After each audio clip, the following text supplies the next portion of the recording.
The word jihad is mentioned in the Quran about 41 times. The words mercy, peace, and compassion are mentioned about 355 times. Yes, come in. Come on in, Riaz. Sit down, please.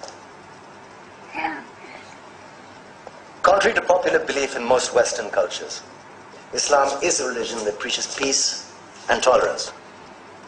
Yes, Patricia.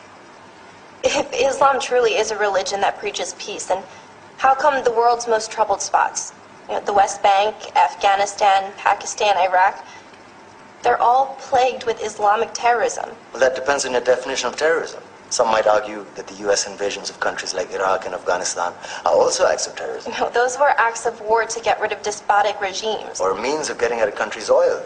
Conspiracy theories. Well, Yeah? Yes, please. Go ahead, Riaz. Mr. Khan is right. I mean, if we're talking about terrorists, the world's biggest terrorists are the white superpowers. Come on now. No, really, stop and think about it. Explain 9/11. Okay. Do you know how many people died in the Twin Towers strike? Around 3,000. And do you have any idea how many people died in the bombing of Afghanistan? Take a wild guess. More than 15,000 people died. And that's just conservative figures. About 50,000 tons of explosives were dropped on innocent civilians. Men, women, children. Yeah, but that was because of the Taliban. Now that you brought it up, did you know that the Taliban was a creation of the CIA to fight the Russians? Whatever. They were still harboring terrorists. Yeah, right. Terrorists that were never found.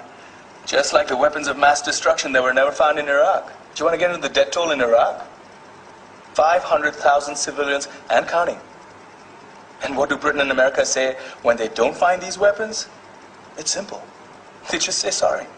And still refuse to relinquish control of these countries. What are you trying to say? What I'm trying to say is that just because you're American, wear a fancy suit, and call yourself the president, doesn't make you any less of a terrorist.